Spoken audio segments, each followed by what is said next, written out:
विचार रखे हैं वह बहुत ही महत्वपूर्ण है। हम सभी देश की सीमाओं की रक्षा में दिन रात लगे हमारे वीर जवानों के साथ चट्टान की तरह खड़े हैं।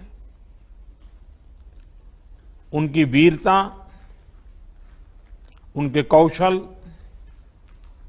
उनकी सूझबूझ पर देश अटूट विश्वास रखता है।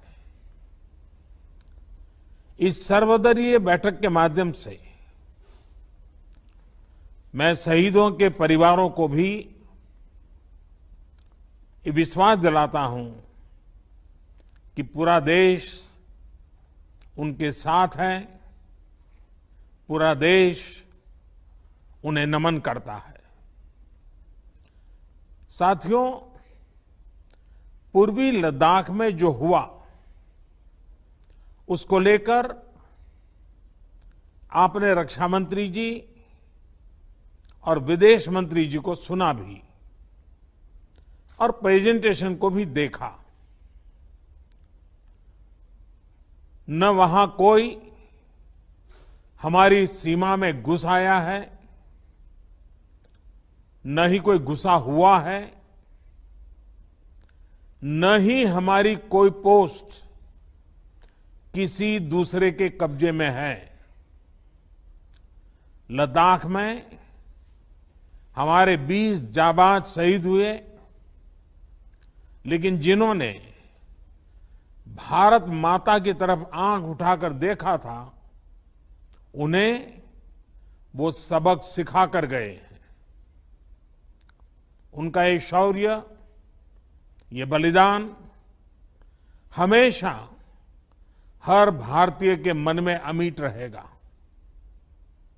साथियों, निश्चित तौर पर चीन द्वारा एलएसी पर जो किया गया है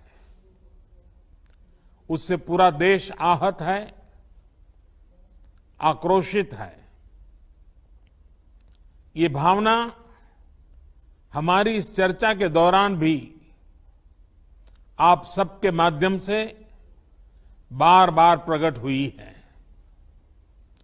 मैं आपको भी आश्वस्त कर रहा हूं कि हमारी सेना देश की रक्षा के लिए कोई कसर नहीं छोड़ रही है।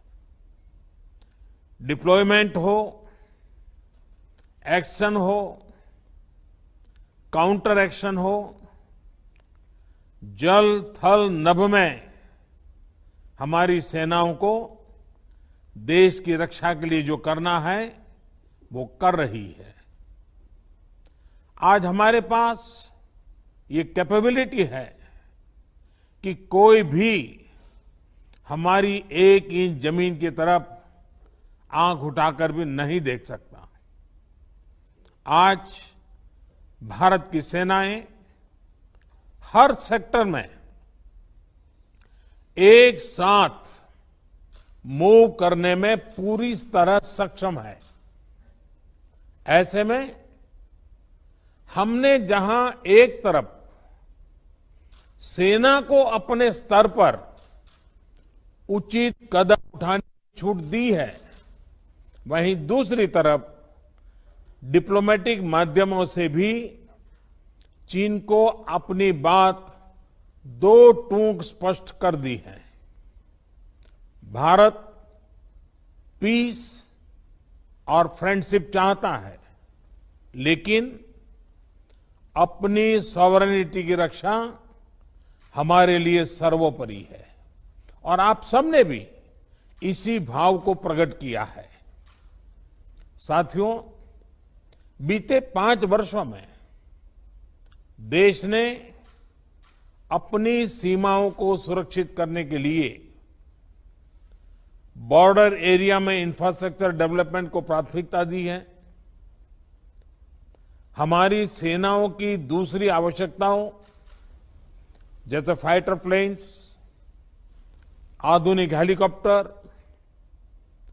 मिसाइल डिफेंस सिस्टम आदि पर भी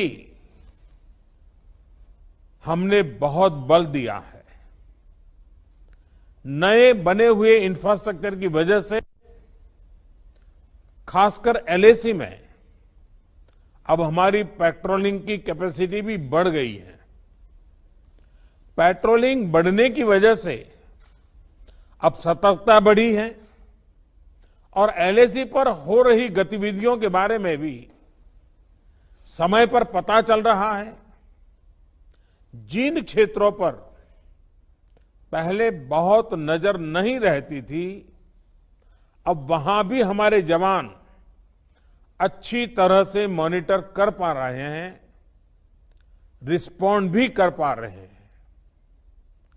अब तक जिनको कोई पूछता नहीं था, कोई रोकता टोकता नहीं था, अब हमारे जवान डगर डगर पर उन्हें रोकते हैं, उन्हें टोकते हैं। बेहतर हो रहे इंफ्रास्ट्रक्चर से एक मदद ये भी मिली है कि हमारे जवान जो उस कठिन परिस्थिति में वहां तैनात रहते हैं, उन्हें साजो सामान पहुंचाने में आसानी हुई है। साथियों, राष्ट्रहित, देशवासियों का हित हमेशा हम सभी की सर्वोच्च प्राथमिकता रही है। चाहे ट्रेड हो, कनेक्टिविटी हो, काउंटर टेररिज्म हो, भारत ने कभी किसी बाहरी दबाव को स्वीकार नहीं किया है। राष्ट्रीय सुरक्षा के लिए जो भी जरूरी कार्य है, जो भी जरूरी इंफ्रास्ट्रक्चर का निर्माण है, उसे इसी तरह तेज गति से आगे भी किया जाता रहेगा। मैं आप सभी को, सभी राजनीतिक दलों को फिर से आश्वस्त करता हूं कि हमारी सेनाएं सीमाओं की रक्षा करने में पूरी तरह सक्षम है। हमने उन्हें यथोचित कार्रवाई के लिए पूरी छूट दी हुई है। आप सभी ने इस बैठक के लिए अपना समय दिया, अपने मूल्यवान सुझाव दिए। इसके लिए मैं सभी दलों का, आप सभी नेतृत्वगण का हृदय से बहुत बहुत आभार व्यक्त करता हूं और आपके सुझाव आगे की रणनीति में बहुत लाभकर्ता होंगे, ये मुझे पूरा विश्वास है।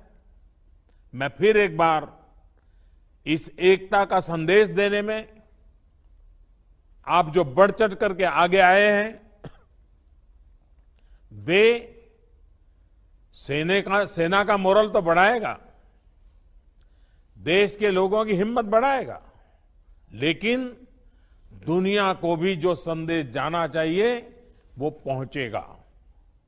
और इसलिए आज की मीटिंग में आपकी सकारात्मक भूमिका का बहुत मूल्य है, उसका बहुत ऐतिहासिक महत्व है।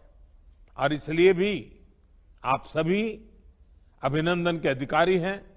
मैं फिर एक बार आप सबका धन्यवाद करता हूं। नमस्कार।